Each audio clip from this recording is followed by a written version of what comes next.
प्रणाम, नमस्कार, बहुत स्वागत है आपका उस कार्यक्रम में जिसका नाम है हे प्रभु आनंद दाता। और इस कार्यक्रम को लेकर आप अपने विचार, सुझाव, सजेशंस, कुछ सवाल हमें निरंतर भेज रहे हैं। आगे भी ये क्रम निरंतर बना रहे। हमारा व्हाट्सएप नंबर है 7009694440। ये आपकी स्क्रीन पर लगातार डिस्प्ले होता रहता है, तो आप इसको लिख लें कहीं, जिससे आप विस्मृत ना करें कि कई बार स्क्रीन पर कुछ सेकंड्स के लिए फ्लैश होने वाले नंबर्स ठीक से हम नोट नहीं कर पाते हैं। तो एक दो प्रयासों में, जैसे जीवन में सफलता जल्दी नहीं मिलती है, थोड़ा सा अटेम्प्ट कीजिए ध्यानस्थ होकर, तो ये नंबर आपके स्मृति में और आपके यहाँ किसी डायरी में नोट हो जाएगा। आज इस कार्यक्रम में हम एक बहुत ही रुचिकर, इंटरेस्टिंग और दिलचस्प विषय पर बात करने जा रहे हैं। जीवन में हम सब कहते हैं सुख सुविधा, भैया तमाम सुख सुविधा मिली हुई है यहाँ, तो कोई अरे साहब बस आनंद ही आनंद है।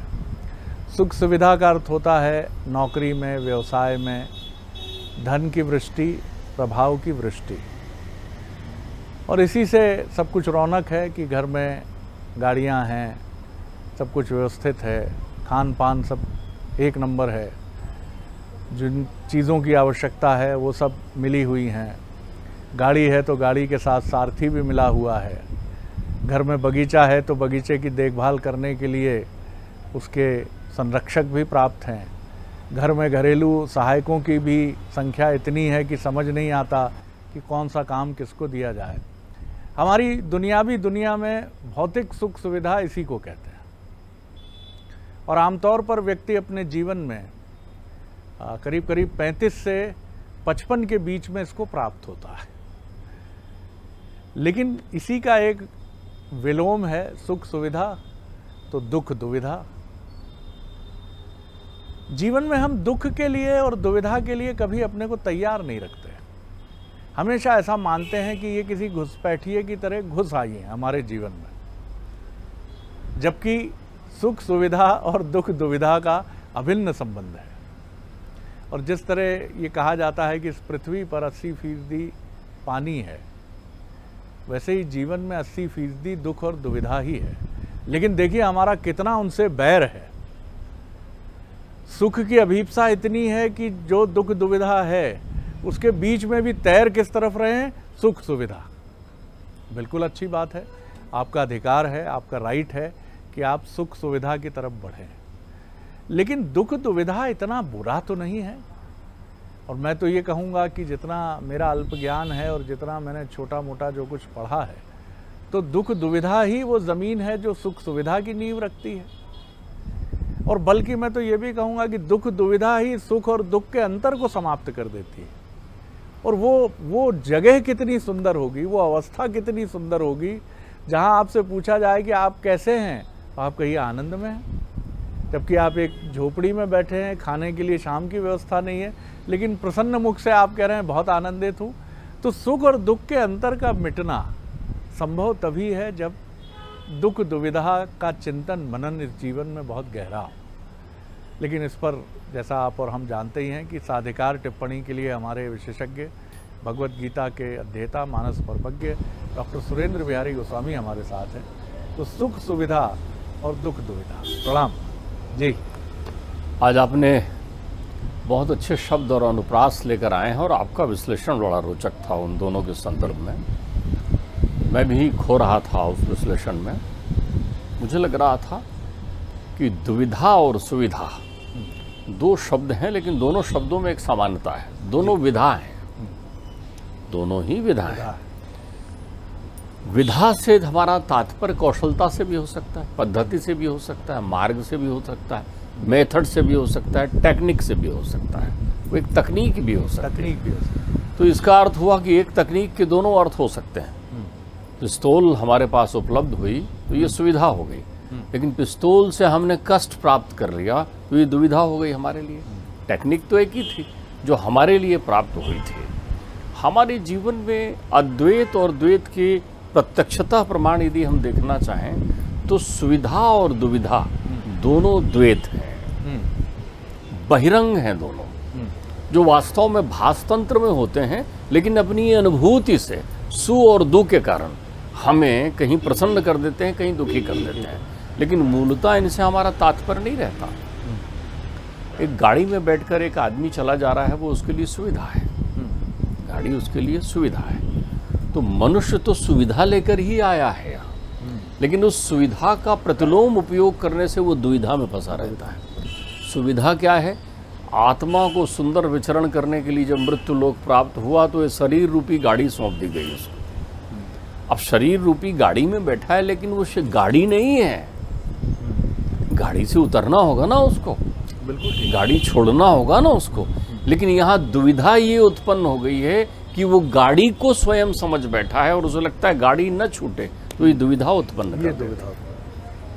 वो गाड़ी नहीं है, गाड़ी में बैठा हुआ है। किराया देकर आप एक टैक्सी में बैठे हैं, बड़ी सुंदर शीतल मंद हवा चल रही है, एयर कंडीशन आपके जीवन में चल रहा है, बड़ा सुख है, लेकिन आपका स्टेशन आने के बाद आपको टैक्सी छोड़नी होगी, तो अब आप दुविधा में हो गए, क्योंकि अब आप सुविधा से मुक्त हो रहे हैं। तो जितनी भौतिक संसाधनों पर हम अपने स्वयं के स्वरूप को स्थापित मानकर चलते हैं कि ये सारी हमारे लिए है, हम जहाँ पर संतुष्ट होते जाते हैं, मैं जहाँ तृप्त होते जाता है, ध्यान रखिए मैं कभी तृप्त होता नहीं, लेकिन भासतंत्र में तृप्त होते जाता है, वो सारी सुविधाएं हो जाती हैं, और वही सुविधाएं बुनियाद रखती है दुविधा की। आपने अभी ये कहा कि दुविधा सुविधा उत्पन्न करती है, मैं आपसे ये कहता हूँ कि सुविधा दुविधा उत्पन्न करती है। ठीक बात है, क्योंकि जितनी सुख सुविधाएं आपके जीवन में आएंगी उतनी दुविधा होगी। एक व्यक्ति बेचैन था कि कब उसकी मनमर्जी से शादी हो जाए, अब उसका विवाह हो गया, अब ये सुविधा उसको हो गई कि उसकी गृहस्थ जीवन बस गया। कुछ दिन बाद मुझे मिला तो वो कहने लगा पत्नी लड़ती है माता पिता से, पत्नी लड़ती है मुझसे, तो ये दुविधा है उसके जीवन में। तो जो सुविधा है वही दुविधा है उसके जीवन में। जितने भौतिक संसाधन अपने जीवन में प्राप्त किए, आप ध्यान रखिए कि आज के युग में, युग युग की बात है शरद जी, एक ज़माने में पंखे की हवा प्राप्त करना, शीतल जल प्राप्त करना, सुंदर प्रमाद का शयन प्राप्त करना, ये राजा महाराजाओं का काम था। आप लोगों के जीवन में ये दुविधा थी, दुख दुविधा थी। लेकिन अब इतनी सुविधाओं का विस्तार हुआ जीवन में कि ये घर घर है, वो सारे सुख आपको प्राप्त हैं। एक बटन दबाते हैं, लाइट आ जाती है। तब लैंप जलाना, लाइट जलाना एक कठिन परिस्थितियाँ थी। तो भौतिक संसाधनों के विस्तार आपने अपनी सुविधाओं के लिए किया, बहिर्गमन प्रक्रियाओं के लिए किया, लेकिन जितने आप बाहर दौड़े उतनी दुविधाएं आपने अपने जीवन में उत्पन्न कर ली, क्योंकि यही आपकी दुविधा का कारण है। आपके पास अब ये है नहीं, आपको ये छोड़ जाना है, पहले ये था अब है नहीं, आ गया है तो छूट ना जाए वाली भावनाएं आपके अंतर्चित्त में, तो ये दुविधा आपके चिंतन में है। अब हमारे यहाँ एक बड़ी प्रचलित कहावत है, गर सुख सदा रहता नहीं तो दुख का भी अंत है। देखिए, इस पर अपन कई बार चिंतन कर चुके हैं कि सुख और दुख यथार्थ में कुछ नहीं है, एक मनानुभूति है। अभी आपने कहा कि हम तैरते हैं सुख की ओर, हम तैरते हैं इसलिए दुख आता है हमारे जीवन में, हम तैरते हैं इसलिए हमारे जीवन में दुख आता है, क्योंकि हम विपरीत दिशा में चल रहे हैं ना। नदी के विपरीत दिशा में यदि आप चलेंगे तो तैरने का प्रयत्न कर रहे हैं आप बह जाइए ना, आप बहते क्यों नहीं है? क्योंकि जहाँ सुविधा और दुविधा समाप्त होती है वहाँ सुख और दुख से आप निवृत्त हो जाते हैं। तो आप कहेंगे जब सुविधा और दुविधा समाप्त हो जाएगी तो मेरे जीवन में क्या आएगा? तब आप अपने जीवन में आनंद में समाहित होंगे, जिसकी प्राप्ति आपको करना होती है। एक बड़ा अच्छा, मैंने अभी आपसे कहा गर सुख सदा रहता नहीं तो दुख का भी अंत है। तो हमारे जीवन में जैसे ही दुख आता है, सुविधाओं ने हमें कर्महीन बना दिया है, प्रमादी बना दिया है। तो हमें लगता है ये दुख तो बोझ है, जबकि दुख होता नहीं है, दुख कहीं है नहीं आपकी अनुभूति में। तब आपको कर्मशील होना चाहिए। जितनी देर आप साइकिल चलाते हैं वो दुविधा है, और जब आप पहुंचकर आप ठंडी हवा में बैठ जाते हैं तो सुविधा है। तो ठंडी हवा में बैठने के लिए आपको साइकिल चलाना तो पड़ा ना, आपने वो प्रक्रिया तो की ना। हमारे यहाँ वेद में एक बड़ा सुंदर उदाहरण दिया गया है। एक ऐसी भगवती चेतना है जो सुविधा तो चाहती ही नहीं है, उसके जीवन में जब भी सुविधाएं आई उसका जीवन संकट में रहा, लेकिन जब भी दुविधाएं आई उसके जीवन में आनंद बना रहा। तो वो भगवती परमात्मा से एक ही वरदान मांगती है कि हे परमात्मा, यदि तुम मुझसे प्रसन्न हो, खुश हो, तो मेरे जीवन में दुविधा देना, दुख देना, ताकि वो दुविधा मेरे पास बना रहे। क्योंकि दुविधा के बने रहने से मेरे अंतर्चित्त का प्रमाद शांत हो जाता है, मेरे अंतर्चित्त का स्वार्थ शांत हो जाता है, मेरे अंतर्चित्त में वो सारी परिकल्पनाएं तिरोहित हो जाती हैं, जिससे मैं गाड़ी को अपना घर समझकर रह रही थी, मैं गाड़ी से विरक्त हो जाती हूँ, मैं उसे वाहन के रूप में देखने लगती हूँ। वो भगवती चेतना है कुंती। कुंती भगवान कृष्ण से कहते हैं, जब वो चलने लगते हैं, महाभारत युद्ध पूर्ण हो जाता है और उनके जाने का समय आता है, तो कुंती बड़े के पास वो पहुँचते हैं, बोलते हैं बुआ तुम भी कुछ मांग लो, तुम्हारे लिए क्या सेवा करूँ मैं। तो वो कहते हैं कन्हैया तू तो परमात्मा है रे। अरे बोले मैं काहे का परमात्मा, मैं तो तुम्हारा कन्हैया। तो बोले तू मुझे कुछ देना चाहता है। बोले हाँ मैं कुछ देना चाहता हूँ आपको। तो वो कहने लगे अगर माँ मुझे कुछ देना ही है कन्हैया तुम्हें मुझे कुछ, तो ये दे दो, मेरे जीवन में हमेशा दुख रहे। बोले क्यों? बोले सुख था तो महाभारत हो गया, दुख था तो तूने महाभारत से तार दिया मुझे।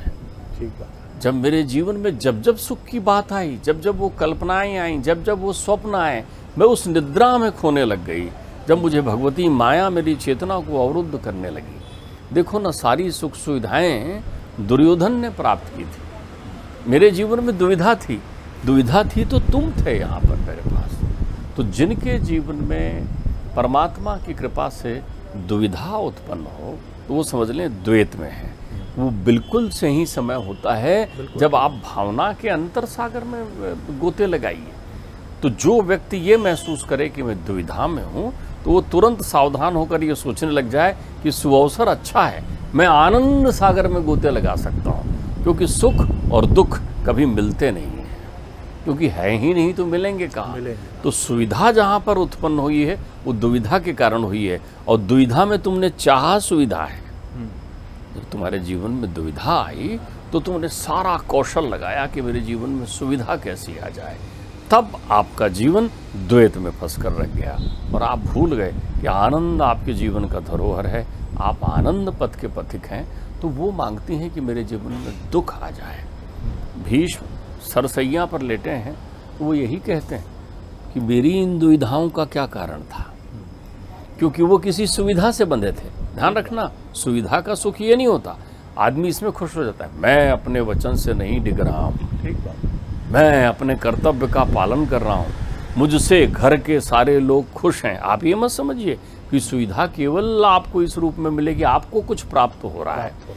वैचारिक रूप से, मानसिक रूप से, आर्थिक रूप से, सामाजिक रूप से, शारीरिक रूप से जो कुछ भी आप स्वानुभूति के मध्य स्वार्थगत प्राप्त करते हैं, वो सब सुविधाएं होती हैं। और दुविधा क्या होती है? जब स्वार्थ तिरोहित होने का वक्त आता है, आप उसको दुख समझ के प्रलाप करने लगते हैं।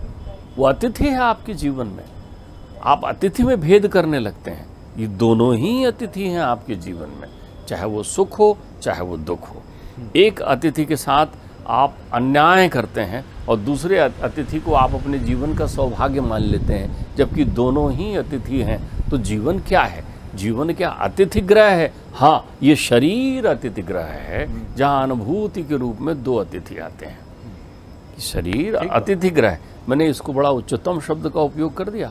चलित शब्द क्या है? मुसाफिर खाना है। हमारा ये शरीर मुसाफिर खाना है। तो आप इस शरीर के मुसाफिर खाने, आपको पानी पीना है, अब कोई आ जाए, साहब जल लीजिए, सुविधा मिल गई, हाथ में जल दे रहे हैं, आप भूल रहे हैं, लेकिन आपने पानी के स्थान को नहीं देखा। आपने जल लाने की विधा से अपने आप को वंचित कर दिया। आप जल की वैरायटी से परिचित नहीं हो पाए, उसके प्रकार से कि कहाँ से कैसे कितना जल लाया है। तो जो आपकी सुविधा है वो संबंधित अनुचर की दुविधा भी हो सकती है, लेकिन उस दुविधा में वो प्रसन्न है। एक शब्द है हमारे यहाँ बहुत अच्छा, ध्यान रखिएगा।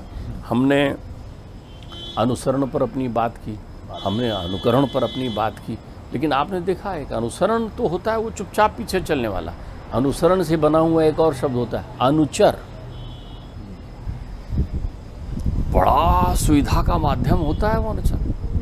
जिसके पास अत्यधिक सुख सुविधा हो जाती है उसके पास अनुचर होता है। अब अनुचर समझिए आप, आप स्टेशन में उतरे और आपने वो अपना सूटकेस उठाया। अब सूटकेस में बड़ा वजन है, आप उठाकर चले जा रहे हैं। अचानक पीछे से किसी ने कहा, अरे अरे साहब सूटकेस मुझे दे दीजिए ना। अब वो आपने सूटकेस उसको दिया, आप चल भी रहे हैं, आपका सूटकेस भी चल रहा है और कोई उसको लेकर आपको चल रहा है। अनुचर का अर्थ होता है सेवक।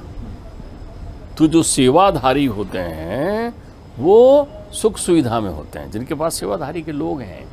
और जब आप स्वयं सेवाधारी के होने के अवसर में आते हैं तो आपको दुविधा की अनुभूति होने लगती है। सेवा धर्म है, सेवा धर्म है। यदि आप दुविधा में पहुंच गए हैं तो फिर आप उसे पुकारिए। आप छोड़िए सारी चीज़ों को, हाथ पैर मारना बंद कर दीजिए, प्रलाप करना बंद कर दीजिए। वो कुछ नहीं है, क्योंकि कुछ अगर होता तो सुख होता ना आपके पास में। यही कारण है कि हमारी सुविधा और दुविधा के मध्य में एक तत्व होता है जिसे हम भय कहते हैं। एक और बड़ी दिलचस्प बात है डॉक्टर साहब कि सुख हो जीवन में या दुख हो, दुविधा बराबर मौजूद रहती है। आपने एक बड़ा अच्छा अंतरंग प्रश्न किया है, वो उसी प्रश्न को संपूर्ण करता है। मैंने अभी आपसे कहा ना, दोनों द्वैत हैं। दोनों द्वैत हैं जो आपकी मना स्थिति के अनुरूप आपको सुविधा या दुविधा प्रदान करते हैं। बहुतेरे बार आपको अपनी सुविधा तकलीफ देने लगती है। एक अंग रक्षक हमेशा आपके साथ चलता है। अब आपको गुप्तगू करनी है, किसी से वार्तालाप करनी है, वहाँ दुविधा उत्पन्न हो गई आपको, क्योंकि वो एक साथ खड़ा हुआ है। आपने उसको 2 बार आंख तरेर के देखा है कि जाओ हम बात कर रहे हैं, वो नहीं जा सकता क्योंकि आपकी सेवा में अब दुविधा हो गई आपके जीवन में। तो आपके जीवन में दुविधा कुछ और थोड़ी है, जो सुविधा है वही दुविधा है आपके जीवन में। मैंने अभी आपसे कहा संपत्ति अर्जित कर ली, सुविधा प्राप्त हो गई। अब उस संपत्ति का संरक्षण कैसा हो, आपके बाद कौन भोगेगा, कैसे जाएगा, कहाँ रहेगा, ये दुविधा है आपके जीवन में। आप द्वैत में हैं।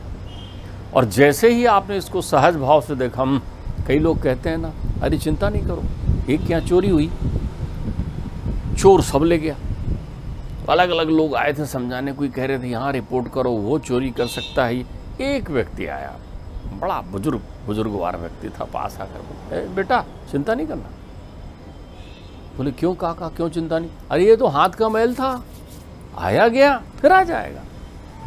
वो आपको दुविधा से मुक्त होने का बहुत सीधा तरीका बता रहा है। भाई गाड़ी आपकी है ही नहीं ना, सुविधा आपको ये थी कि सुंदर शरीर मिला था, बढ़िया आराम से आप रहते थे, सौंदर्य था, जीवन में सुख थी, सारी प्रक्रियाएं थी। अब दुख दुविधा क्या आ गई?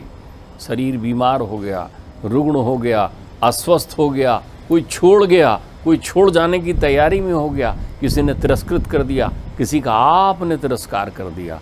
तो ये दुविधाएं बाहर की द्वैत हैं, भीतर इसका कोई अर्थ नहीं है, कोई मूल नहीं है। तो जब भी आप सुविधा में हो, आप समझ लेना दुविधा की बुनियाद आप बना रहे हो।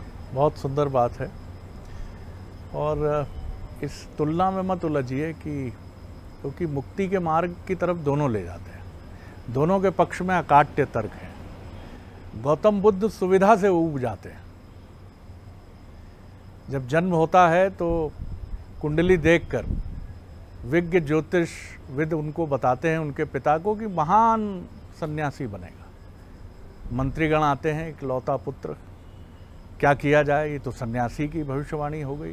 कहा जाता है कि इसको इतना सुख भोग में निमग्न कर देंगे, डुबा देंगे कि ये क्या सन्यासी बनेगा। धूप देखकर जिसकी रूह फना हो जाए वो क्या सन्यास की तरफ बढ़ेगा। लेकिन यही अजीर्ण हो गया। जब वो निकलते हैं सारथी के साथ तो ये वृद्धावस्था है, ये जरावस्था है। वो व्यक्ति जिसने वृद्ध को देखा ही नहीं, वो वृद्धावस्था से डर जाता है। और एक तरफ अर्जुन है, गजब का दारुण दुख। एक तो युद्ध भूमि, नाना प्रकार के कष्टों का सामना करते करते कुरुक्षेत्र के मैदान में है। वहाँ दुविधा ये है कि जिनकी गोद में खेला, जिन्होंने जीवन का सिद्धांत समझाया, उन्हीं पर बाण बरसाऊं। यानी एक सुख से पीड़ित है, एक दुख और कष्टों से पीड़ित है, दोनों दुविधा में, दोनों मोक्ष की तरफ बढ़ रहे हैं। धन जिसके पास अधिक है वो इनकम टैक्स से परेशान है, सेल टैक्स से परेशान है, और इससे भी परेशान है कि समाज एक उसको चिढ़ से देख रहा है, बड़ा धनार्जन कर लिया। और जिसके पास नहीं है वो अपनी पीड़ा में डूबा हुआ है। तो सुख और दुख दोनों आपके लिए दरवाजा खटखटा के कहते हैं कि इसके परे कुछ है प्राणी, तू देख नहीं रहा है, ना ये तुझे शांत करेगा ना ये शांत करेगा, तू अटक गया है दोनों के बीच में। जैसे शटलकॉक बैडमिंटन में चलती है, एक ने इधर मारा तो सुख रूपी कोर्ट में गई, उधर से मारा तो दुख रूपी कोर्ट में आई। जी गोस्वामी जी। देखिए, आप एक बात समझिए, गाड़ी हमारी चल रही है तो चलती गाड़ी में दो ब्रेकर हैं आपके। सुविधा भी ब्रेकर है जो आपको रोक देती है, और दुविधा भी ब्रेकर है वो आपको रोक देती है। मैंने अभी आपसे चर्चा करते समय कहा था कि इन दोनों के मध्य भय होता है। दुविधा में भी आप भयाक्रांत रहते हैं, सुविधा में भी आप भयाक्रांत रहते हैं। दुविधा में आपके चित्त में ये बात रहती है कि पता नहीं ये दिन कैसे बीतेंगे, और सुविधा में आपके पास ये भयाक्रांत रहता है कि कहीं ये दिन बीत ना जाए, कहीं ये दिन बीत ना जाए। तो सुविधा और दुविधा का भेद यदि अध्यात्म तत्व में देखें तो ये मन में विकारों के खेल के मध्य में विषयानंद हमको देता है। हमारी इसके पहले एक बार बात हुई थी कि पार्श्विक आनंद होता है, पार्श्विक आनंद के साथ में जो है मानविक आनंद होता है। ये दोनों ही आनंद सुख सुविधाओं से जुड़े हुए हैं, दुख दुविधाओं से जुड़े हुए हैं। कई बार हम बोलचाल में कहते हैं ना, मजा आ गया, तो आप देखिए मजा शब्द का उपयोग कर रहे हैं आनंद के पर्याय के रूप में। वो कहना यही चाह रहा है कि आनंद आ गया, लेकिन दुविधा का होना आवश्यक है। आप रावण को देखेंगे या आसुरी वृत्ति संपन्न उन दैत्यों को देखेंगे जिनकी गाथाएं हमारी सनातन परंपरा में, उनके मन में दुविधा नहीं है। रावण के पूरे कुटुंब में दुविधा है, लेकिन रावण के मन में नहीं, मैं तो लड़ूंगा, मेरा बड़ा अन्याय हुआ है, मेरा मान हानि हो जाएगी। सब दुविधा में है, मंदोदरी से लेकर उनके नाना तक सब समझा रहे हैं, क्योंकि उनके मन में दुविधा है। लेकिन रावण के मन में, जिसके मन में दुविधा नहीं है, वो सुखी भी है तब भी वो विनष्ट होगा, और दुखी है तब भी वो विनष्ट होगा। जी, आपने एक बड़ा नया टाइप का उदाहरण प्रस्तुत कर दिया। मैं उस उदाहरण को खारिज नहीं करूंगा, लेकिन उस उदाहरण की परत निकालना बहुत आवश्यक है कि रावण के पास दुविधा थी कि नहीं थी। रावण चूंकि सुविधाओं से संपन्न था ना, तो उसकी सारी सुविधाएं उसकी दुविधा का कारण बन गई। ठीक बात। आप बात समझिए, जहां भी सुविधा है वहां दुविधा है। रावण के पास अंतर्द्वंद नहीं था, रावण द्वंद्व रहित जीवन था उसका, सुविधा दुविधा तो उसके जीवन में थी। लेकिन रावण के पास अंतर्द्वंद क्यों नहीं था? क्योंकि वो तो उसी मार्ग पर चल रहा था जिसके लिए उसने वरदान मांगा था। उसने कहा था मेरी गाड़ी वहीं जाएगी, उसी स्टेशन पर जाएगी। यही मुझे लगता है सबसे सुंदर शब्द है अंतर्द्वंद। कृष्ण के माध्यम से इस अंतर्द्वंद का समाधान अर्जुन को मिलता है, और बुद्ध तो स्वयं ही प्रकाशित होते हैं, आलोकित होते हैं। लेकिन रावण अंतर्द्वंद में नहीं आया। अंतर्द्वंद में आता तो शायद किसी रात छुपकर राम के पास जाता कि राम मुझे बताओ, बड़ी दुविधा है, युद्ध तो करूंगा तुमसे, मरूंगा भी, लेकिन मुझे बताओ ये सब मैं क्यों कर रहा हूं। तो शायद एक अलग ही रामायण हमारे सामने होती। लेकिन उस अंतर्द्वंद में वो अपने जीवन के खटराग में उलझकर, अपने अहंकार में उलझकर दुविधा को अंतर्द्वंद में नहीं बदल पाया। और जिसका दुविधा अंतर्द्वंद में बदल जाती है वो मोक्ष का अनुगामी हो जाता है, मोक्ष की तरफ बढ़ चलता है। वाह, आनंद आ गया गोस्वामी जी। अगले एपिसोड में एक और विषय लेकर फिर उपस्थित होंगे। प्रणाम, नमस्कार।